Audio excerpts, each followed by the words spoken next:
Are we on? We are live, yes, sir. I move that we accept the dates. Okay, there's a motion to approve the EDAC 2020 proposed meeting dates being January 9th, February 6th, March 5th, April 2nd, May 7th, June 4th, July 2nd, August 6th, September 3rd, October 1st, November 5th, and December 3rd. The motion, and Rafael, you second. All those in favor? Aye. All those against? Motion carries. Very good. We'll go back to the approval of the minutes. You have the minutes before you as of October the 3rd. I'll give you all some time to go to review the minutes, see if you all have anything.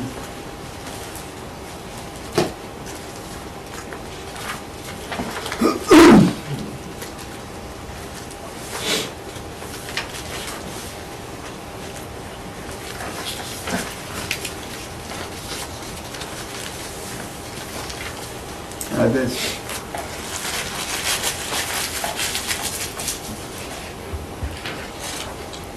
Okay, do I hear, is there any questions or comments on the minutes, amendments, any proposals?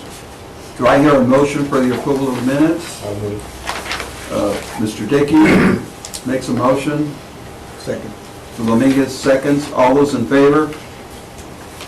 Aye. Motion carries. Very good.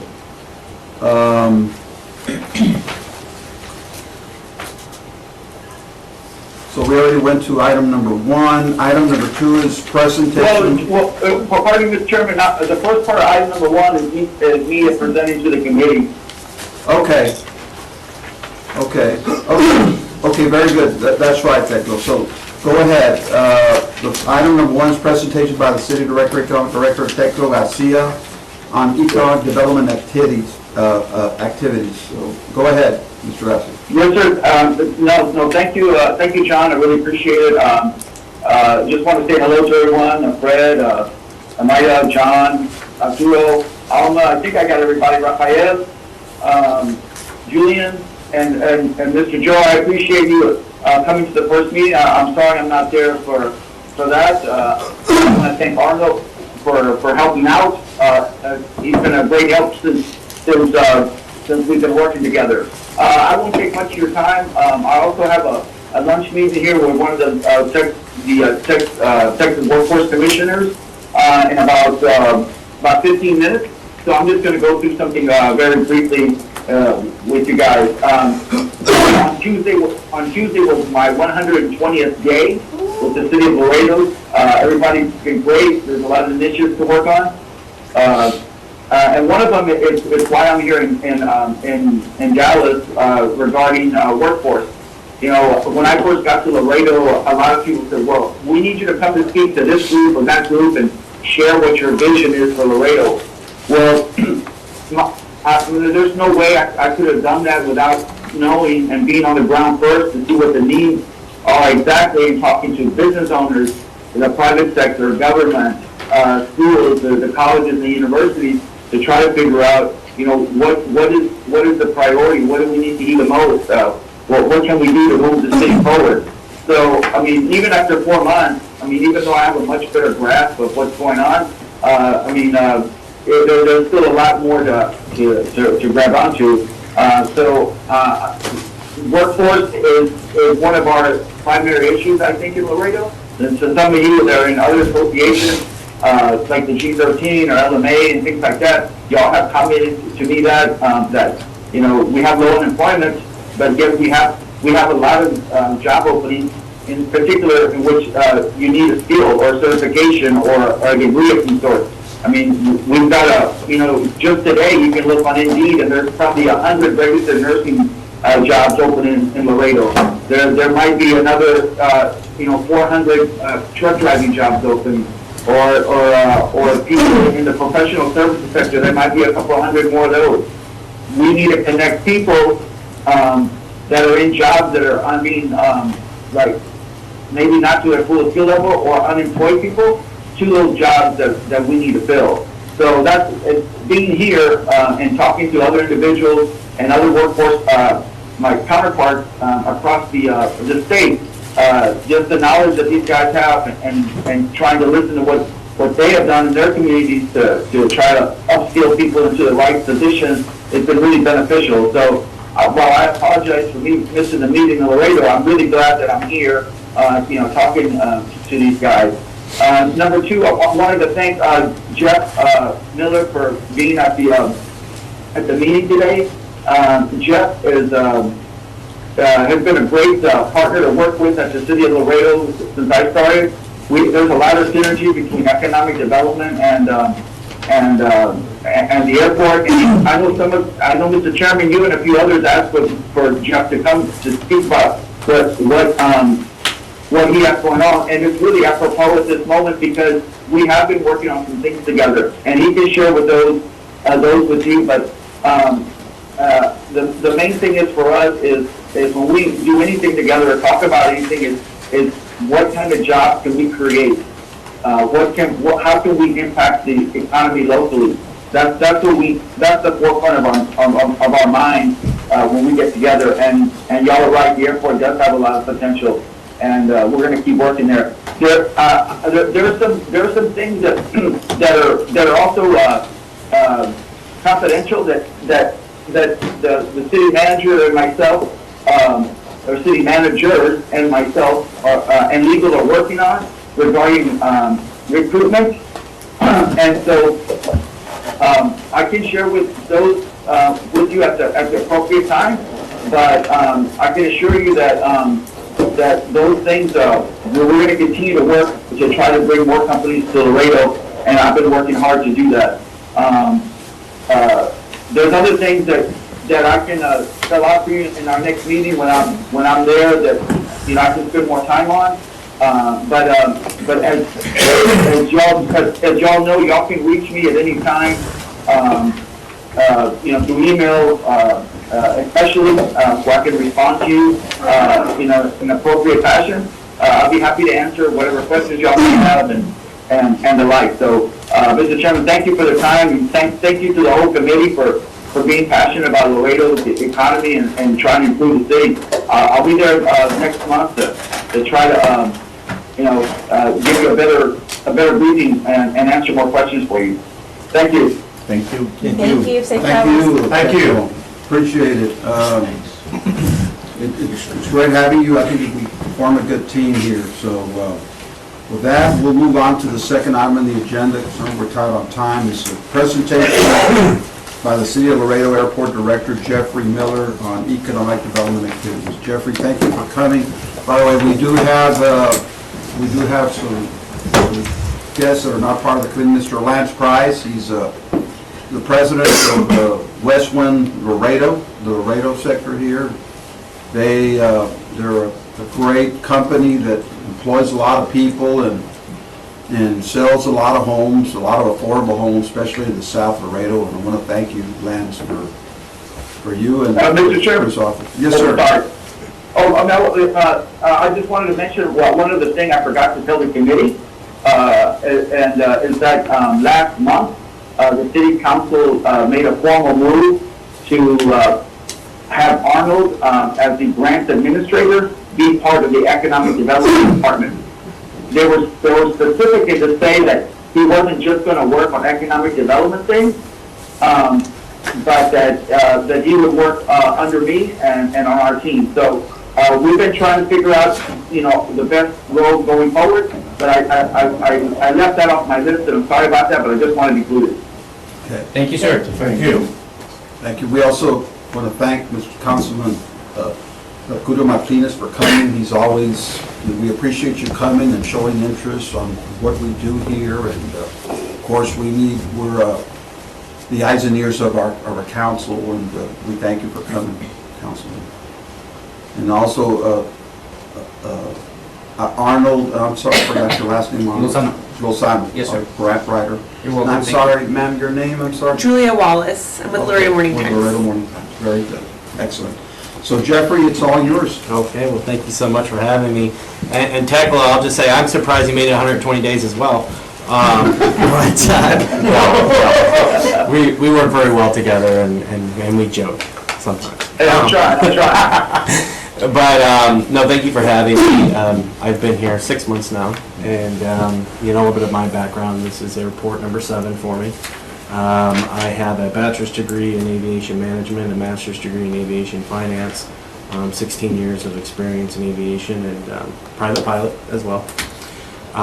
So I do understand the passion and the love for the industry as well, and I do think that the city of Laredo has an amazing asset with the airport. And it does humble me to see, I've been in communities where there's not a passion for the airport, and there is, viewed upon as maybe a necessary evil, and I'm happy to say that I don't see that here, and I see that people are supportive of the facility and see what it does to the community. And, we've worked on working on some good initiatives here, I think, to show what an airport brings. We haven't had a true economic impact study for the facility, and that's something that we're currently working on, to show what these things will bring to the community. Because when you do come in, one of the things that I've tried to do is get an idea from the stakeholders at the airport and the community what they want their asset to look like. I mean, there's a lot of different avenues, right? There's a limited amount of space, right? And so when you start looking at your different type of operations, what makes sense, and can you have everything work, in unison with one another?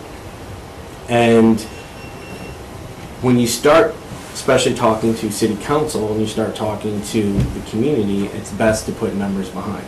Numbers behind a potential new route on an air carrier, enhancing general aviation facilities, cargo, and we have 3 RFPs coming up here soon for aeronautical purposes on the flight line. And happy to say that we have a lot of interest, which is another good thing.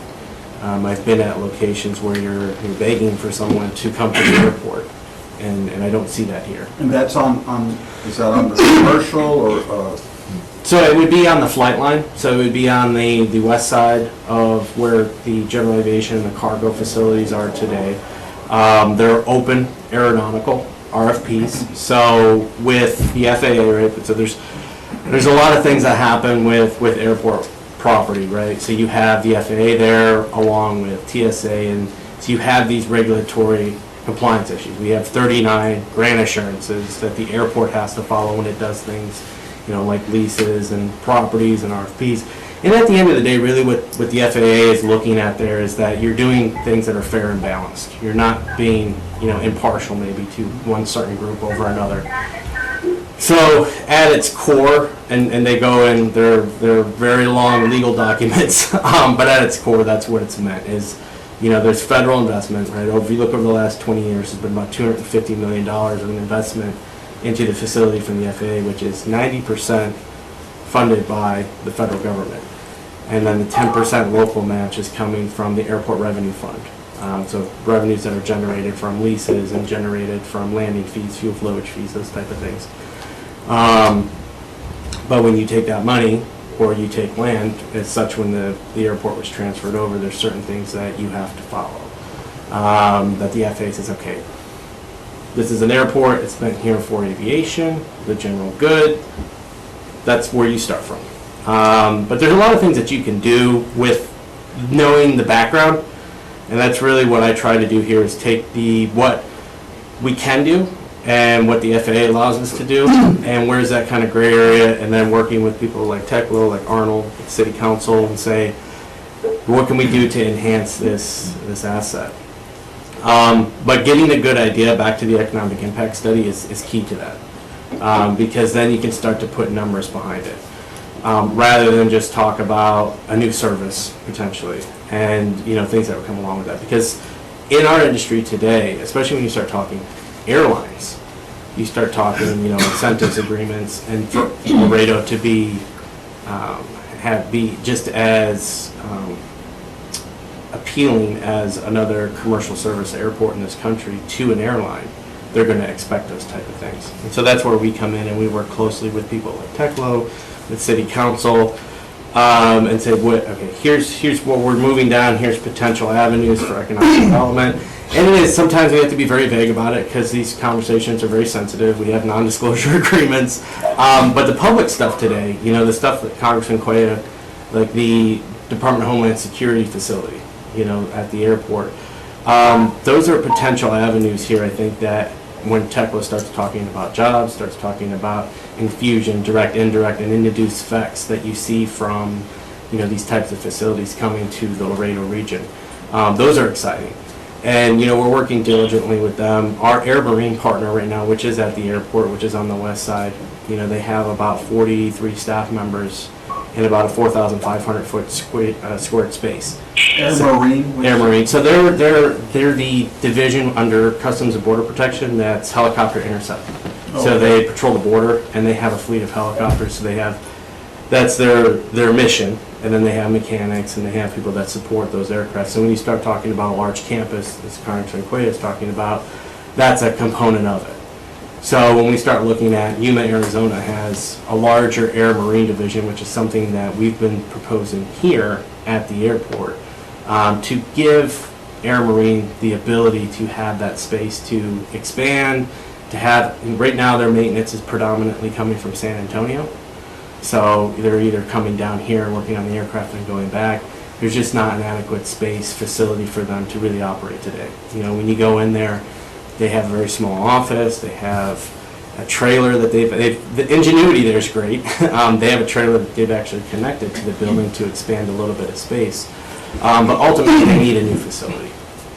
And so we've been working closely with TECLA on ideas, thoughts, plans to at least start some phases on this to give them the Jeff, Go ahead. if you'll allow me, I'm sorry to interrupt, but Yeah. I just want the EDAC committee to know the reason that we're working together on that is not just because we want the facility, but we want to keep those jobs, high-paying jobs, here in Laredo, and kind of thwart any other chance that maybe they make the decision or somebody else to move those jobs back to San Antonio or somewhere else. So we want to accommodate them and think about the $60, $70, and $100,000 a year jobs that could stay here permanently, meaning that money gets normally spent here in Laredo. Sorry, Jeff, I just want to throw that in. No, and I'm going to have to sign off in a few minutes. Okay, no, absolutely. No, and it's a very valid point. I mean, the average salary over there is about $130,000. So you think about the effects that has within the community. And obviously there's a need. They want to be here, they want to flourish, but they need the space to do it. So we're working those channels, to. Let's look on the west side, on the northwest side, I guess, from where where Linedecker has their hangar. I mean, there's a Right. lot of space. So Yeah. what would be the area to grow? I mean, it looks like that area is wide open, and then maybe parts of the base. I don't know how much base is available. Yeah, so, when you look at an airport, you really define your areas with the FAA as aeronautical and non-aeronautical. Now, non-aeronautical, that area that you're talking about, that's the former base, for an airport like Laredo or for most airports in this country, the non-aeronautical revenue that's developed is very important, because another grant assurance here is for an airport to be self-sustainable. It's not supposed to be a burden on, the community and the taxpayer. And today the airport fund is healthy, but it's also, you're not there to make money, you're there to be kind of balanced, right? Which is where we are pretty much. But when we start talking development, especially a facility like this, yes, to the north would be a location that we would look for a campus. But it starts going back to decisions for the whole community. Now, you have a whole section of area over there that is prime for development, but also right now is not available for development because of runway 1432. So you have... So what's the issue with that? Yes, so the runway itself causes what's called Part 77 surfaces, which is imaginary surfaces. Basically, at its core, you can't put a building up behind a runway, right, because you run your plane into it. So, and that's simple form of it, but there's a lot that goes into having a runway in place. But when you start talking about maybe opening that land up for development, then you talk about that runway maybe potentially going away, but that's something obviously that there are, general aviation pilots that use it. Is it critical to our infrastructure and say cargo and larger aircraft? No. But it's decisions the community, I think, has to make, and things that we work through and say, okay, what makes sense here? You know, what is right for Laredo? Because there are a lot of these decisions that go into it, and you don't just close a runway overnight. You know, that's a long kind of process. You're looking probably minimum 2 years. You're having public outreach, public forums. You're saying, is this what the community wants? You're changing traffic patterns a little bit in the sky, noise patterns. So today, with this campus, we don't have to close the runway.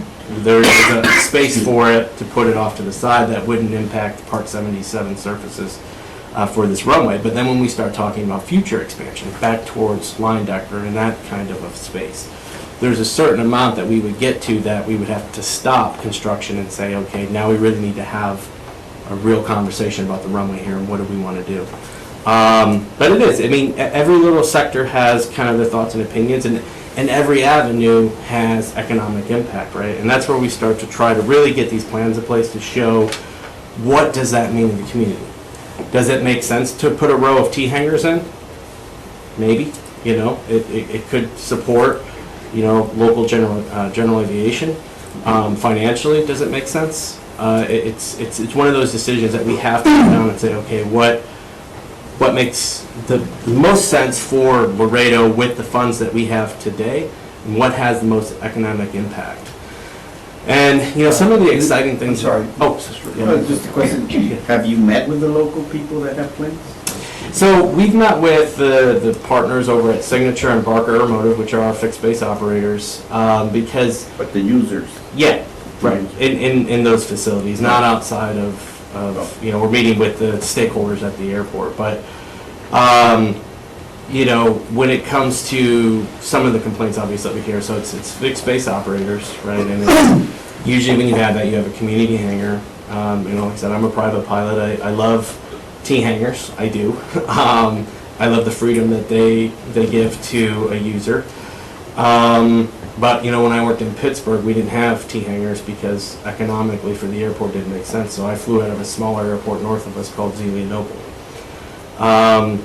Because my job there was similar in fashion of what makes sense for the community and what doesn't. And I think here it's to really sit down and say, here's our funds. We don't have over the moon amount of money, right? So, you know, to build a section of T-hangars, you know, start looking at, with our engineers, potentially what a row could look like, a couple of rows, $1.5 million, $3 million. You start talking about taxi lanes in, ramp space, and then the space on the airfield. So it's definitely a conversation piece, and I think that it's important.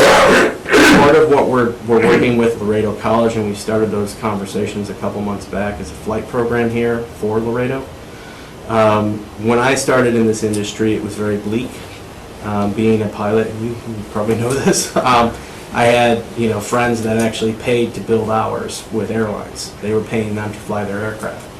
I had friends that were making $17,000 flying a commercial plane that couldn't rent an apartment. And I'm happy to say those times have changed. And now there's an influx. There's a need for pilots. There's a need for mechanics. There's a need for engineers. The aerospace system has made a complete 180 over the last couple of decades, which is good. And there's potential now. And, you know, I think we see some exciting things with the college. I think that, you know, we've talked to some of the stakeholders on the airfield about their current operations and what they do. We do have a flight training program there currently. They have a backlog of 27 students. And so what does that maybe do in a component with, you know, general aviation and T-hangars, and is there an avenue there? You know, and even after I leave this meeting, at the tail end today, we have another meeting on the potential for an aviation academy here. So let me ask you a question. If it's quote unquote maybe landlocked for general aviation, do you think it might be a good idea to maybe do a second airport for general aviation within the county? Yeah, I think first thing with that is the FAA, I don't necessarily think would be supportive of it. I think they would look at our capacity today and say, you have capacity to have general aviation at our facility. So I think the funding component could be an issue there.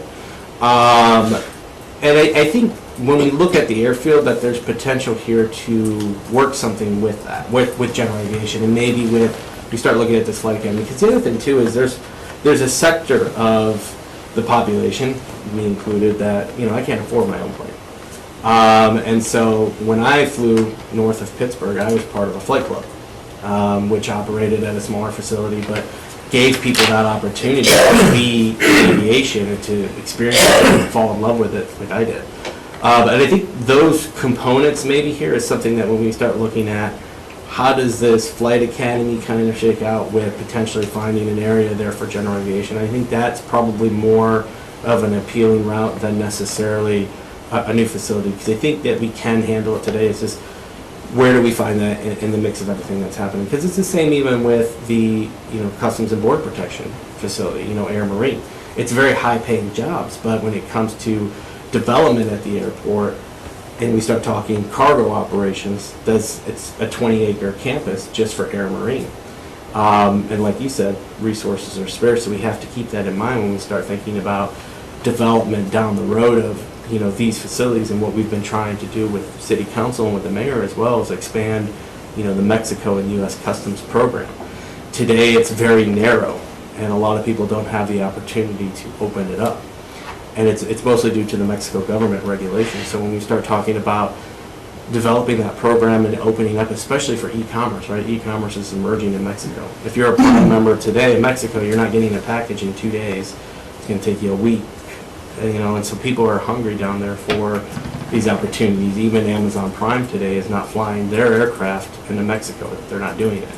So when you start talking about a program that potentially here could expand into e-commerce, and if we had that program in place, the only airport now in this country that has 24/7 Mexico U.S. Customs joint facility, that's very appealing. But then you start to unblock those avenues, but does that change for the mix of the airport?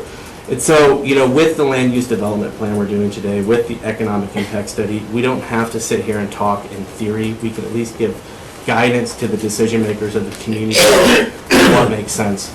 And I think we can carve out these pieces. I think we can carve out a piece for general aviation. And when I first got there, that was my tactic, was let's not just focus on cargo, let's not just focus on commercial, let's not focus just on general aviation, but can we bring this all together? Because I think there is opportunities for everyone here. Jeff, do you have an estimated completion date for that economic impact study? Right now, we're hoping to have it about the second quarter of 2020, so around May to June is what we're anticipating. And then obviously that would be a public document that would be released. And really what it does is it will show the direct, indirect, and induced effects of the airport today. But also when we start talking about a new facility, or we start talking about maybe a new route on a new airline, you look at it and you're talking generalities. Just a new route itself can usually develop $3 to $4 million in GDP to a community. So I think when you start talking about that, heads and beds, employment, parking revenue, all that goes along with a new route, it makes the ideas and the thoughts about coming into the community and saying, can we support this new route? And you mentioned talking to the college about a flight program that's for pilots, correct? Or we're And looking at maintenance? Maintenance and pilots. Okay, great. Yeah, And I both. know, I think there was some talk a few years back on having the ideal climate for painting aircrafts and things like that. So Right. skill sets. And that academy that you mentioned, is that also going to look at pilots and maintenance of the aircrafts? Or is it just the pilot?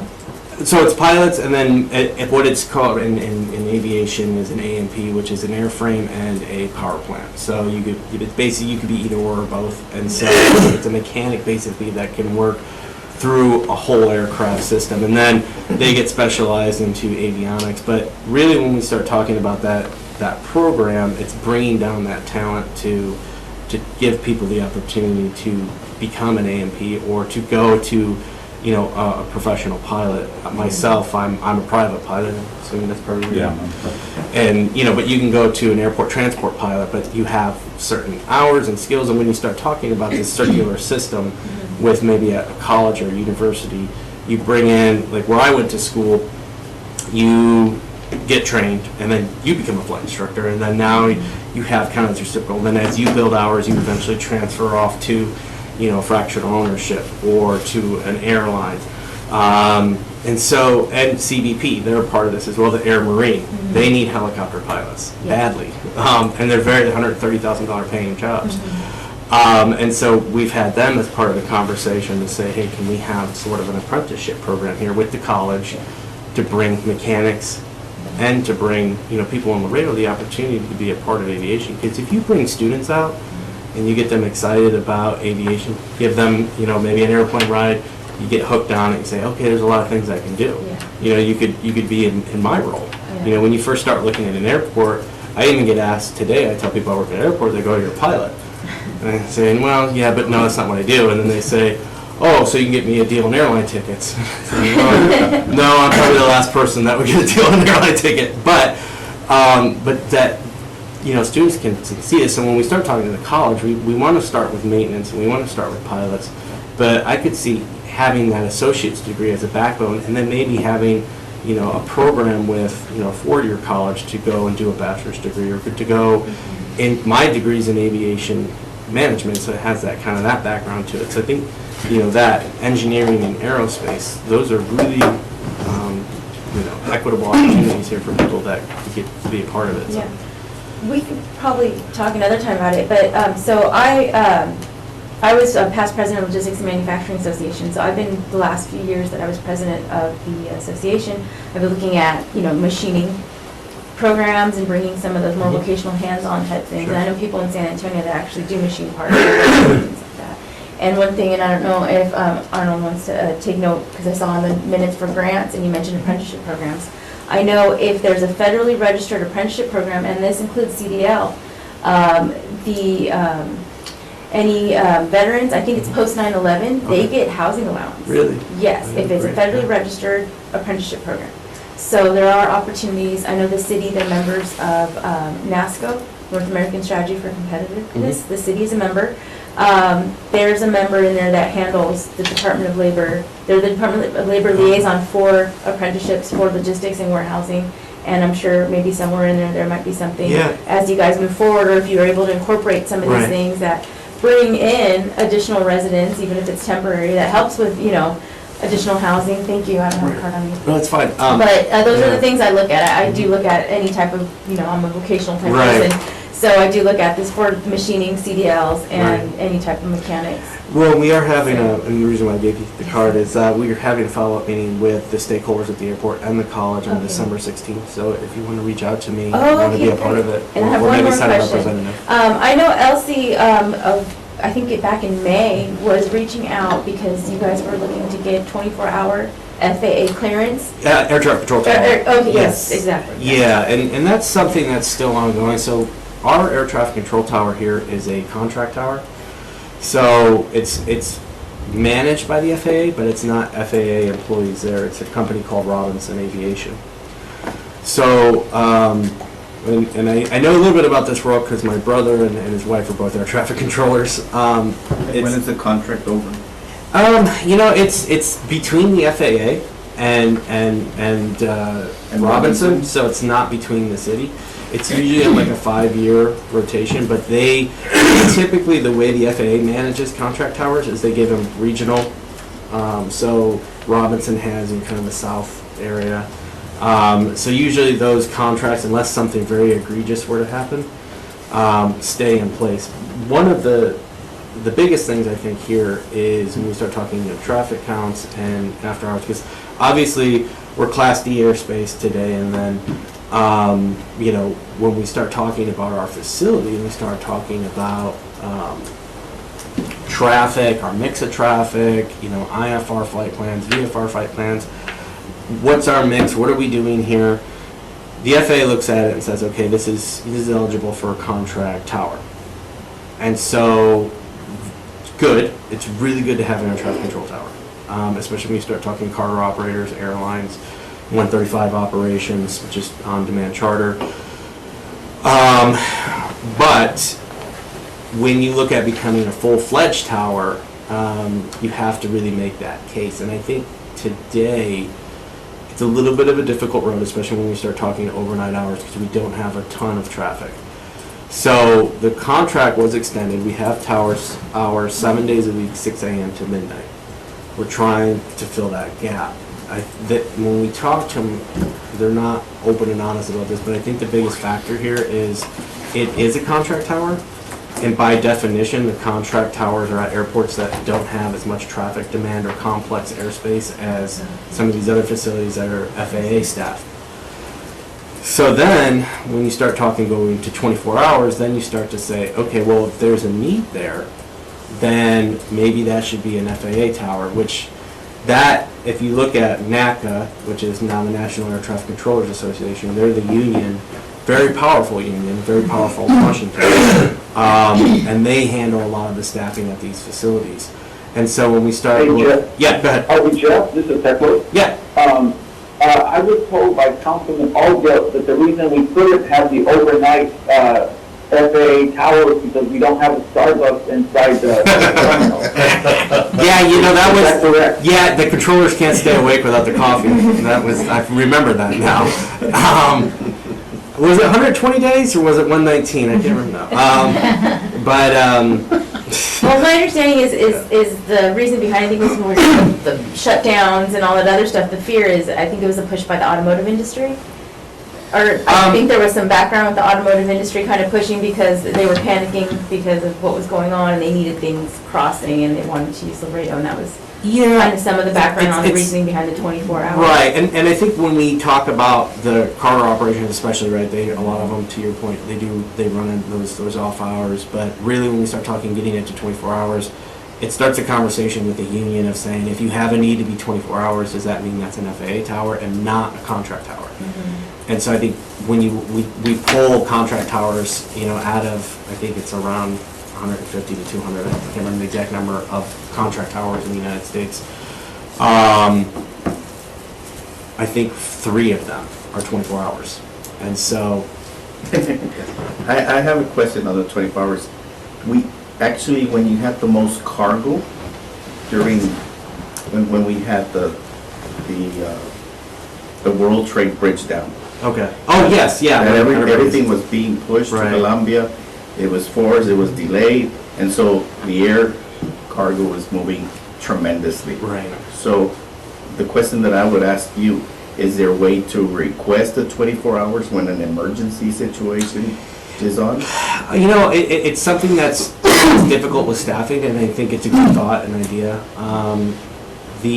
Because the contract is between Robinson and the FAA, there's stipulations in there about staffing, how much staffing they're supposed to have on hand, and then you start, because there's a minimum rest time for air traffic controllers, the same as there is pilots.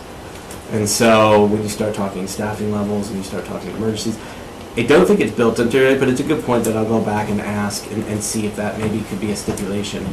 And then ultimately, who would have the authority to say, stay, because right now, it's really an agreement between the FAA and between the Robinson Company.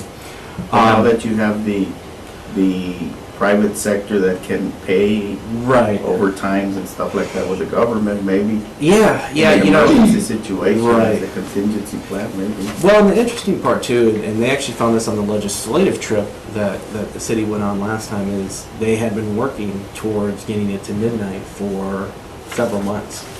And we're hitting roadblock after roadblock after roadblock. They finally got to the person that has the contract, and they said, oh, no, it's built into it today, you can go to midnight. Then like that, it went to midnight. Cool. And so, it's a good point, and I think it's worth going back and exploring and seeing. Well, then just to have it as a contingency, plan, Right. just in case something Right. happens. And I think emergency. for us, it's a bonus. I will say today, I don't think any traffic has not come here. I mean, pilots are well schooled. Our airspace goes to Houston Center after the tower closes at night, so they can still, pick up an IFR flight plan. They can still leave here, and once they're off, they can still have radar tracking from Houston Center. So it's nice, but I also think it doesn't limit us from moving forward with all these things we want to do. And I don't think honestly that we would be stopped from, maybe potentially a distribution center or something coming for cargo because we didn't have it. It's obviously something that we want to work towards, but I also don't see it as, if we don't get it, this means everything's over. I think that. We're running short on time, but I don't know. if And I we're just gonna wanted to continue. update you on the Yeah. Mexican customs part. Sure. Because that's very important to us. There's only 5 industries that you can actually send merchandise to Mexico. So you're limited to 5 industries. You're limited to 13 airports in Mexico. So not every airport will accept that merchandise. And then the last part, it has to be a charter plane. Yeah. So that's when you start. Oh, it's So already done. we've Yeah. spoken to Mr. Cuella because this was done with the old administrator, the old administration, Peña Nieto. So now with this new administration, hopefully we can work something a Yeah, little bit better. if I can real To quick. bring it up. We did have very positive conversations down there with the city managers and with the mayor about expanding the program, which is actually working through it now. Like you said, We don't want to lose that privilege. we have a laundry We don't want list. to stick it anywhere else, in St. Louis or somewhere else. We have a laundry list of items, which exactly what you said, adding immigration, adding those components to it. But one of the exciting things that is happening right now that's actually running through their legal, that Customs gave the approval to, now just the Mexican attorneys have to sign off on it, is taking a pallet of cargo from here that is pre-cleared by SAT, by CBP, and then rather than having to fill that charter plane to go directly to, Guadalajara, they can take that pre-cleared pallet, put it on a FedEx or a UPS, and send it back towards San Antonio, back towards, Memphis, Louisville, and then continue to Guadalajara as pre-cleared. So it helps us, I think, in 2 ways, because it gives people more ability that can't fill a DC-9 or an MD-80 today or 727, but has a pallet of stuff they want to send that they don't want to end up in, a bonded warehouse in Mexico, that they can take a smaller pallet of this, clear it here in Laredo, put it on an aircraft that by definition is, composite. Everything's getting put onto that airplane. We don't have enough volume today to send a FedEx or UPS directly to Mexico, but they do out of, Louisville or Memphis. So the idea is the rest of the plane is still, a domestic flight, but that pallet of cargo that was cleared here in Laredo is cleared domestic for Mexico. And if we do get an airline, Mexican airline to Yes. move to Mexico, if we can do the immigration part here, that would be. And the mayor had talked about that as well in city council, and I think that would be very exciting, and I'm glad you're on that track, because I think that's very helpful. that could set us apart. Because, we've all been to Mexico City where you stand in line for an hour and a half waiting to go through customs, so. Yeah, just a- Now, real quick, I know that Mr. Price took time to come here. But Lance, you might want to, your concerns, share your concerns about general aviation, which you struggle with. What I run into here. I did have my plane warehouse here for like 6 months, and then I took it back to San Antonio.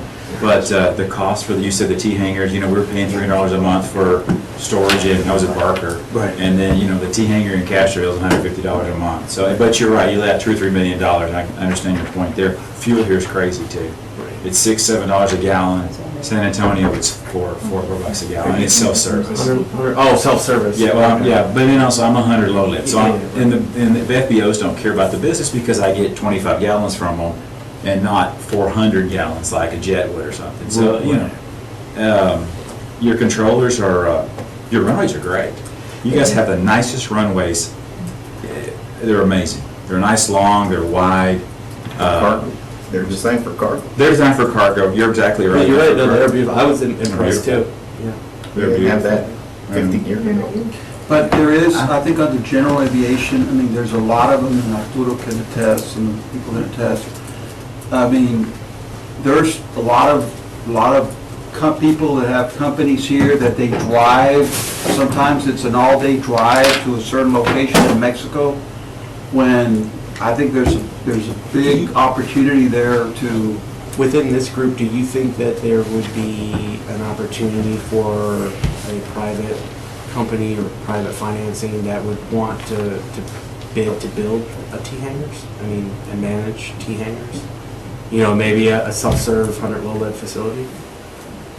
I mean, because we're putting these RFPs out, and it doesn't say it has to be this, it doesn't say, they're open, but I'm thinking, is there that, if there's this community of general aviation pilots that say, yeah, you know what, we want this type of an atmosphere here, is there that potential, you think, for funding to build a facility to have T-hangers? Did I hear that you were in 7 airports? Is that I what- was, yes. So what is the experience in those airports? In my experience, people don't want to build them because they don't make money. They're really good, and when you look at, so the FAA has a national plan of integrated airport systems, which basically categorizes airport. We're categorized as a primary non-hub airport. When they look at a facility like this, they say, okay, how is this important to the national airspace system? And you start looking at military cargo, general aviation, commercial.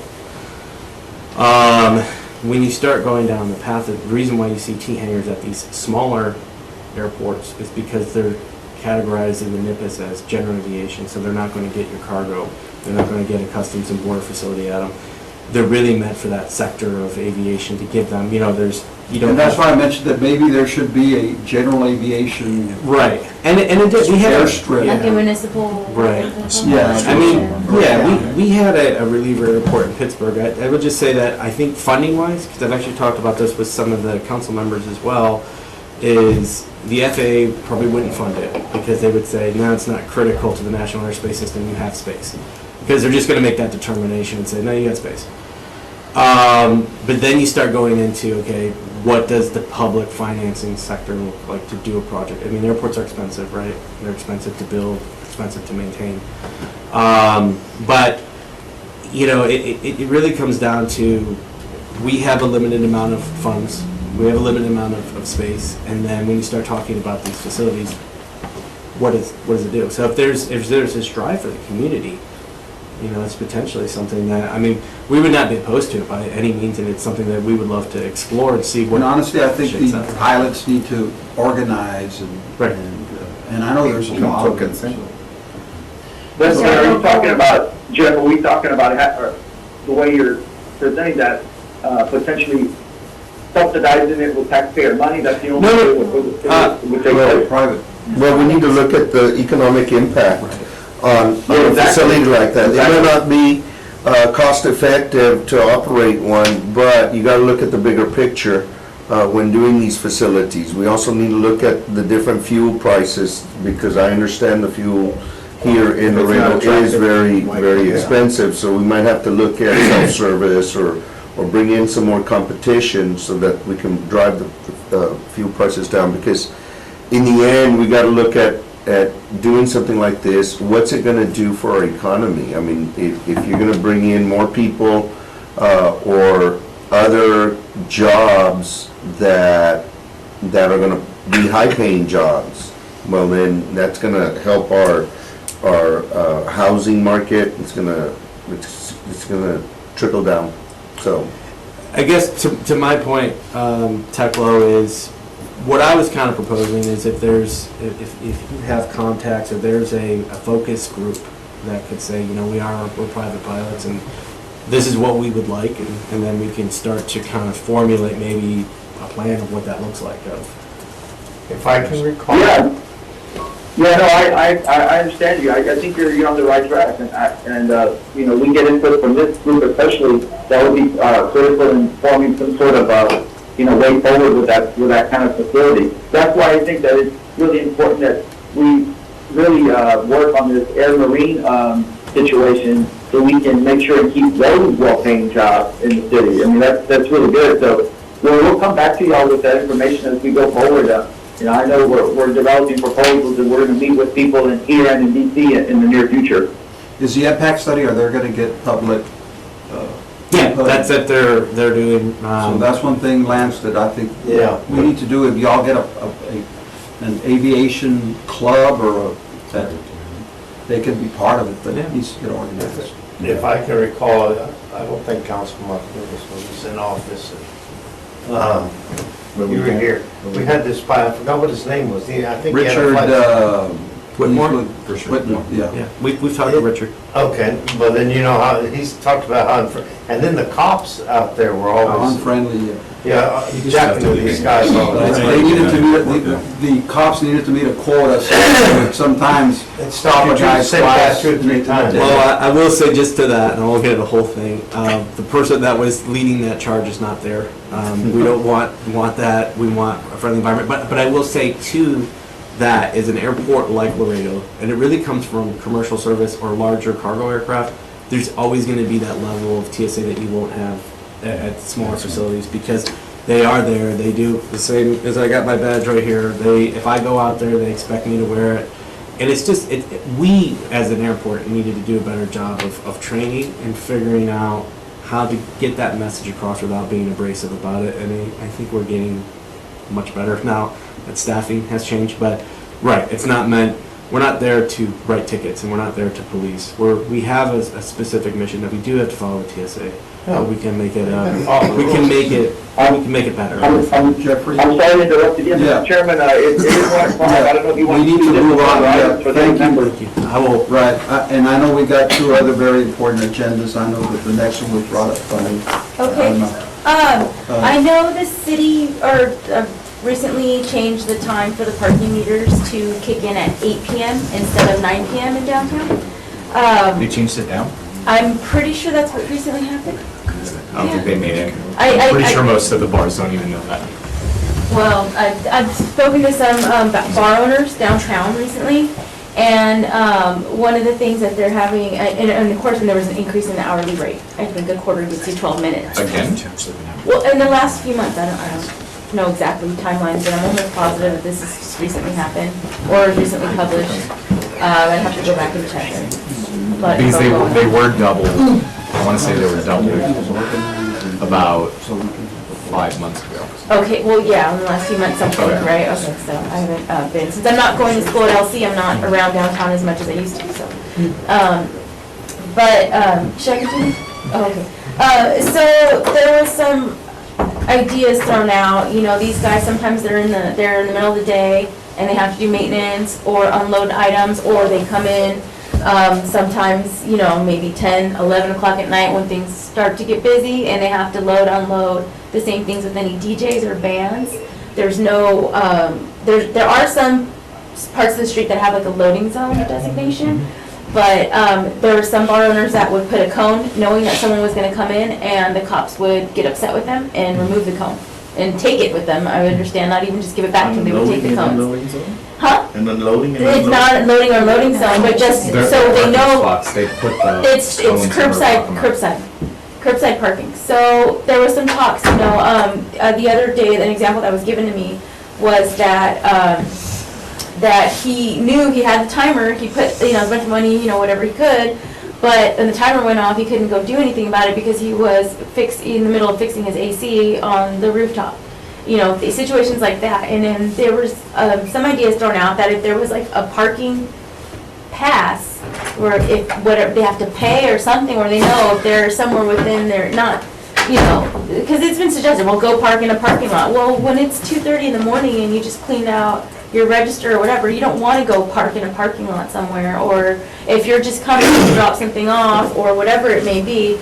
Basically, these people have invested in downtown, and parking is an issue for them because it's not your traditional, I'm gonna be out here from, you know, 10 o'clock to 2 a.m. partying. I have a business to run, I have in and outs if we run out of limes, whatever it is that they deal with, you know, on a weekend or a busy night, they need to be able to address it, and sometimes it's very inconvenient, whether it's during the day doing maintenance, unloading, you know, the same thing with DJs and bands, they don't wanna go park 4 or 5 blocks away.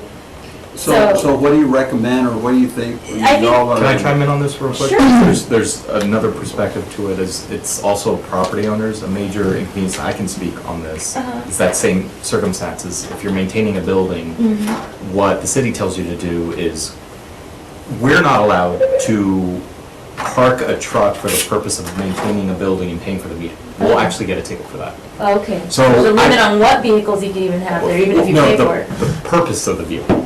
So if I have to go fix a window, and I'm saying this because I can speak from experience, I'm sure their perspective is on the same angle. Yeah. If I'm going to have to fix a window, I have to buy that parking spot all day, Oh. even though I'm going there for 20 minutes. Okay. So that's Okay. Yeah, exactly Larry what they're Norton complaining from about. Downtown Merchants mentioned something where they had to fix something on the rooftop and they had to get like a crane, and they had to pay a special permit and all kinds of stuff. Have you considered a permit for if you own a building or have owners or whatever, have certain permits so that they're not paying these meters? That's what we're kind of talking about right now, just Oh, okay. what I think that would be a jurisdiction- great idea. That's a really good idea. For a business owner or a building owner, you know, to have some type, just like you do like when An you. operations permit. Yeah, like. Yeah. The question though, and my concern, and I'll say it, I would love that, but I don't think there should be a blanket saying, well, I own a building, give me 4. Because Yeah, then some and people that touch the has parking. potential to be abused in any which way you do it, but I think. Oh, well, one per building. One per owner. But even then, I mean, if it's you know, a building that hasn't had the lights flicked on in like 7 years, you know, they're gonna come and say, well, I want a parking pass, you know, I'm sure there's Well, I think you ways should pay about for it. them. I'm not Yes, against paying for yeah, any of these things. neither are these guys, Yeah. they're just a bit, you know, they've got so much to focus, they're barely, you know, they're barely keeping the doors open of these bars, I don't know how they do it, you know? And I think that, separate from that, we need to support them with better marketing, but I think that if you're gonna be, you know, dropping some merchandise off on a night that you're not even planning on being there because you have staff there or something, you know, you should be able to put a cone out if you know somebody's gonna come do that, just for a time frame. This issue can't be new. I mean, what we could do is maybe, what does Sixth Street do? There's no parking on Sixth Street. Right, So that's there's exactly what I always want to talk parking. about. So what But are they have doing alleys. that we're not doing? They have service alleys. They have lots. Well, I mean, and look at, like, New Orleans, everybody in New Orleans knows, at a certain time, you're not going anywhere on that street, but if you've ever been down in that area in the morning, in the day, I mean, they're just getting dropped off, maintenance, everything's done. But these aren't thriving bar scenes, you know, I would imagine if you own a bar on Sixth Street, chances are you have it handled, or you have staff to handle it, or something, or that might be your full-time job. These are people that have full-time jobs, that put their savings into opening a bar in downtown. And, you know, if there has to be, we could compare to Sixth Street, or we could compare to, I don't know, another place that's not as There's a very fine line Well, to then- dance on because, you know, like I said, initially there was major pushback on raising the rates and times and everything. And I was surprised to see very mixed reviews amongst the bars. A lot of them were kind of happy because they're saying, you know, most of those spots that were taking up in front of the bars were the people working in the bars. So they were almost hurting themselves because then you hear a lot of residents say there's never parking downtown. Oh, okay. So I guess what I'm getting at is I think we should find out what other cities have done because I'm pretty sure they didn't do anything. Yeah. I'm sure they have a strategy and there's plenty of success stories to look at, like Sixth Street and all, you know. Well, if you want to make it a walkable city, you reduce your parkings. Yeah. You You need do it park, for but you need loading and unloading and just do bigger loading and I unloading. think the city, Teclo, I'm not sure, is he still on? Yeah. Okay. Yes, I'm not sure if this has gone anywhere, but I overheard a while back, when I say a while, probably 8 months ago, that the city was gonna revisit the loading and unloading zones because there's been a major change in the type of businesses that operate downtown, most recently. Yeah, Julian, I have not heard that since I've been on board. You know, we have to, you know, bring it up with Kirby, see if they're addressing it from that end, but it hasn't been up on my radar since I've been here. Because I think because I think I know which bar you're talking about, and it's when they're bringing their bands in, they have nowhere around, they don't have a loading zone. Yeah. I know they've been requesting that front, which I don't think is smart, but I think if we do a well-rounded plan on where the new loading zone should be, one, there's probably loading zones that shouldn't be there anymore, period, and should be parking spots. And then there should be newer ones located in different areas. But I think we need to figure all that out simultaneously, figuring out a solution that comes to the maintenance of buildings and businesses. Because that is, Mr. Chairman, can we take a field trip to Sixth Street to find out? Yeah. I have to ask. I second. As long as- as long as we publish it, what, 2 days prior? I think we're good. And when you're already in Dallas, Alcohol. see what Dallas is doing. Thankfully, you can be the designated driver. It was the marketing. McAllen has a small downtown scene on 17th Street, and there might be 20 to 30 restaurants and bars That's down good. there that they've cultivated over the last 12 or 13 years. And they have similar issues. I mean, I would be glad to go and look at that, or set up a meeting for some of you to go look if you'd like. Right. So is there a possible action, I guess, maybe with city staff, or, I know there's also some of the downtown groups that maybe we need to, I know that I can get an sometimes update from the city Okay. on where we're at with the loading, because I know that was Okay. in a discussion with the city. Okay, is- so is a loading and discuss- unloading zone. Uh-huh, and then, Excuse me, I'm sorry, everybody, it's Yeah. a little after 1, and I'm Okay. right in the middle of a trial, so. Okay. should we Thank you. include in that motion, a discussion and research in how other cities deal with parking when it comes to owners and business, or property owners and business owners? Yeah, would you just consider a loading and, the consideration of loading and unloading zone and, potential for business owner parking passes? Mhm. Yeah. So do y'all want to get together, maybe somebody else, and maybe report back to us I could next, look up some stuff next independently. next meeting, so maybe y'all and anybody else wants to. You know, on those parking Rafael? passes, you might, go into the city, having a sticker on your windshield, Mhm. Yeah, or a something little like tag or Mhm. something, so that, because I know we have, overzealous, parking meter, enforcement. Mhm. Yeah. Yeah, I think something, and it could be with whoever's registered on the license of the business. It doesn't have, I don't know how they match things up, Well, but you it's can just get, something. maybe each or- one gets that A one. placard, so if And it's the so bar the placard, manager you or put the it on spouse there. or whoever, And you but know they're yeah, not gonna get a ticket. Yeah. Color-coded like the university, maybe? that's you what know, I'm maybe thinking. it's certain we have. And limit where you can park them, I don't think they should be parking in front of the Also, business. y'all need to look No, at. and I don't think they want to necessarily hurt that either, Yeah. but I think that sometimes you're just in and out. A lot of these people don't spend their nights there, Yeah. or sometimes they have to, but these are people with families that, just like have to go take change. Last thing you want to do is take change, is park 6 blocks down the road with a pocket full of cash, so there has to be something, we have to make it, and we really should consider these I think things. we also need to go to the, Bef- where you can, pay online, and you want it extended, you're in the bar, you extend it. Oh, like apps. I know they take Yeah. cards at the meters now, but we really have to consider these things as we continue to So have let's do ideas this. and Why work don't down. you, Rafael, yourself, Alba, and Julian, y'all can get together, and, as long as there's a forum, anybody else is invited. and- Should we Okay. motion for city staff to give us a current report Okay. on current actions being taken in the downtown park? Okay, so you make a motion for city staff to. The motion is for city staff to give an updated report on actions being taken for downtown parking. Okay, I'll second it. Second, Rafael. And, what was the other one? And, There's- Well, I think if we look at what's going on now, then we Then, can yeah, come up well, with yes. ideas for So, solutions yeah. later. So Yeah. that's good, thank you. So Julian makes that motion Yeah, I'll second. again, and Rafael seconded. All those in favor? Aye. Motion carries. And so with that, we'll go on to the last one. Well, Yes, sir. one more thing, since you're in the downtown area, that Yeah. I would really like for you all to look at this. When they did the outlet mall, it went practically all the way up to the street. And what happened to Zaragoza, which was once a thriving area, now became an alleyway. And you have cars that are driving through there. So you might want to look at walkability, not allowing cars to go through there between certain times, and make it walkable from let's say, Santa Maria all the way to La Posada. And so therefore, we can start developing areas of shade areas so that you invite people, because the back of the outlet mall is more of like an alley now.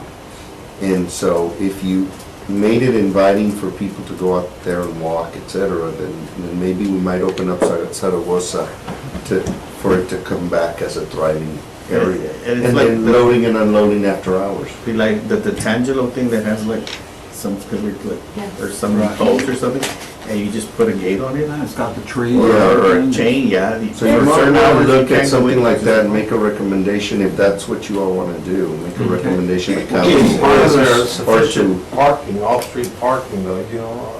There's, downtown It has depends. so much potential, and there's so many things going on. I Oh, mean, yeah. we could go any which way, and We need to hopefully do a it'll all be comprehensive improvement. It would, there's a lot Well, that that's can be even done, ill. needs to be done. Well, that's good. Well, let's start with this, with the, Parking, getting city because staff parking's to gonna be an help, issue and for all and of if you. y'all wanna just follow up with them. and- Yeah, is there a way that we could put a date to this or something? Well, we'd like to get a report, Yeah. We can just contact Kurt, in- I'm in sure he can January. have something ready A for the next report meeting. with, Perfect. Yeah, because I know January and February are the slowest months for bars, so if there's gonna be some. Time How do to you figure know- it out. How do you know that? He's his credit card over there. Very good. Is that, then we'll move on to our last, because then we're running out of time. I have to say, I'm sorry, yeah. It's the discussion with possible action regarding economic incentive packages for small business that was brought about by Ms. Flynn. So, do y'all want to, you want to say something, Rafael? And then I know Teclo has some input on that. Yeah, mainly it was, obviously it's mostly discussion right now. I've only been on the EDAC committee for a year, so all of this is completely new to me. I'm barely getting familiarized. I know Arnold can probably share with us a lot more in what he's done and what we can do.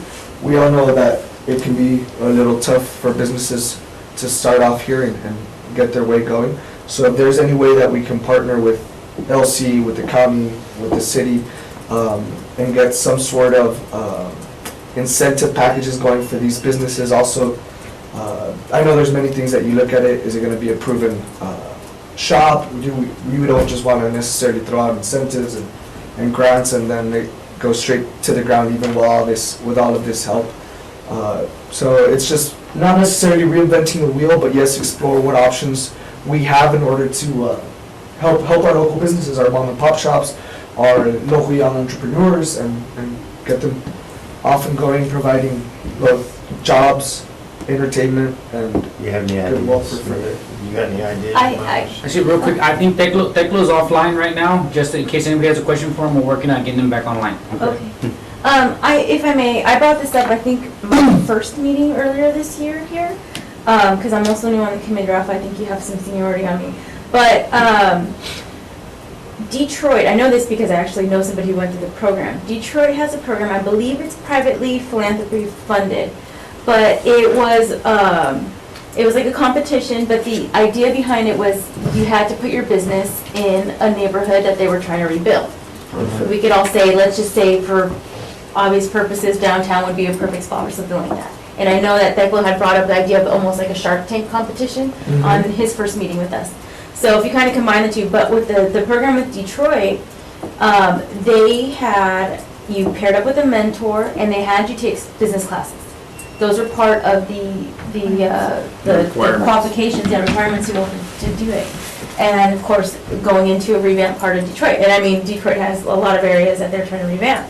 I think it was private. The thing is, I brought it up, I think we talked about it, it came on the minutes and everything. I just don't necessarily have the resources or time to look too much into that.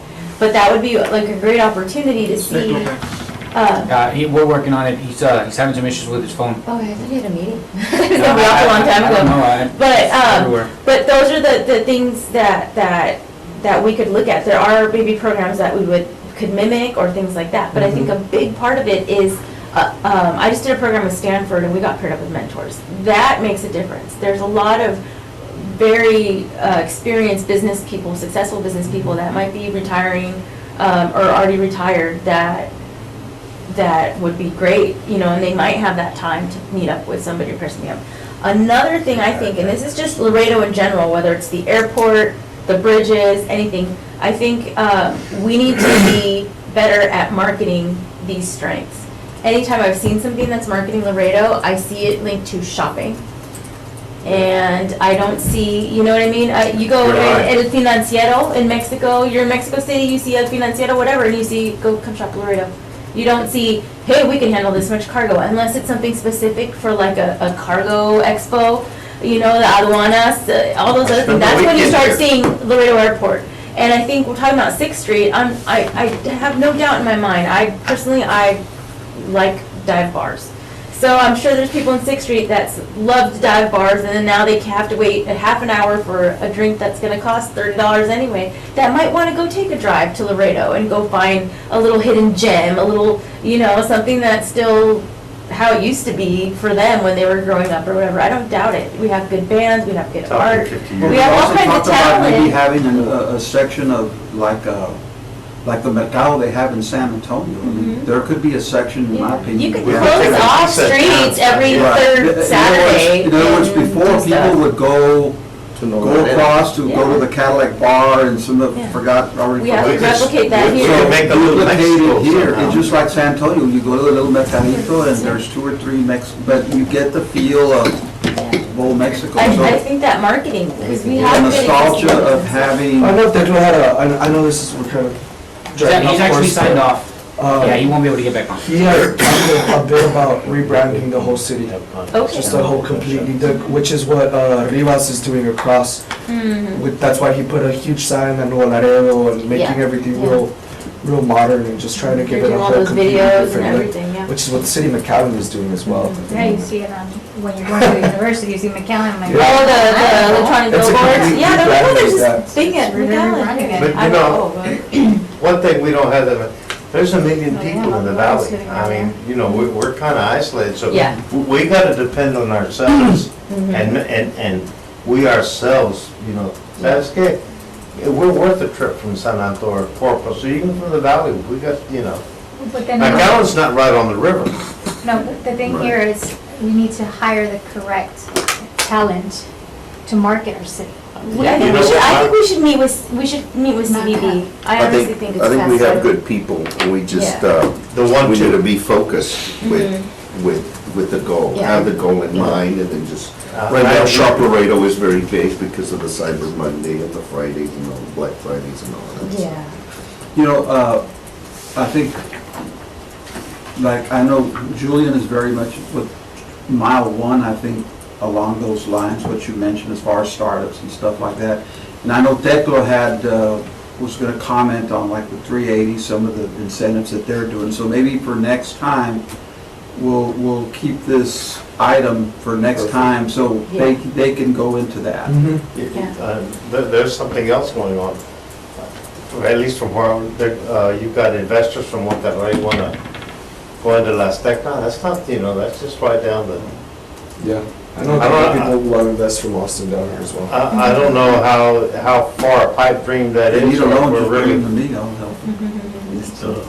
No, I'm serious, we could always talk to them and, Thank you. you know, and, but anyway, hey, look, at essence of time, I don't know if y'all have any other comments. I know I mean, that- can we motion to discuss this point at our next meeting, or Okay. is that a lot, you know? Yeah, no, absolutely. We're gonna table it to the next Or, meeting. Yeah, just Just with general more, stuff. Oh, I yeah. don't, well, my motion is if city staff could help us see what sort of incentive packages we can Yeah, bring for and I small think that's where businesses. Teclo comes in, that's why, you know, for him to, And with the authority that the council gave me, that would be Yeah, I think Yeah. that's something he has to create. That's my understanding from my Yeah. time at Well, I Laredo think- EDC. And sometimes you have, and it's not just so much of an incentive package, come over and we're gonna give you this. Exactly. But sometimes it's as simple as creating some sort of a host committee that will take somebody that wants to open up in Laredo and say, come here, we're gonna help you through the building process, we're gonna help you through the planning process, Yeah. we're gonna help you get all those permits, we're gonna hand feed you this so that you can get from your idea to opening up in a very short period of time, because sometimes municipalities will stop that progress because they have so many stuff in the way that they don't let you operate. And we don't have to reinvent the wheel. I'm a graduate of TAMU SBDC. You know what I mean? I learned a lot through that program, and it's a great resource. And I know they're looking for, I don't know if they found a director yet, but I mean, these things exist. If you combine SBDC with LEDC, with, you know, your office now that you guys have a team, now that you're a team of two, you know, the Yeah. economic development, you're three? Oh, we have administrative assistants, we're three. Okay, great, Move it up. great. So now that we have an actual department for economic development at the city, and then with Michael moving from SBDC to LC to replace Rodney in the external initiatives, I won't try to say the whole title role, but, you know, there might be just a matter of communicating and putting something together, or just saying, this is what I already bring to the table, this is what I already bring to the table, and maybe something like the Glow's office could be the one that links it all together. And I know he couldn't come back in, but I think he did want to comment on it. So I think Yeah. we'll table this item and bring it back next, Yeah. in January. Yeah. I'll see what I can find too on that Detroit program. Very good. Okay, with that, is there anything else? Motion Do I closed. hear a motion to? Second. Thank you. This is interesting on the I airport. want to thank Councilman Martinez for being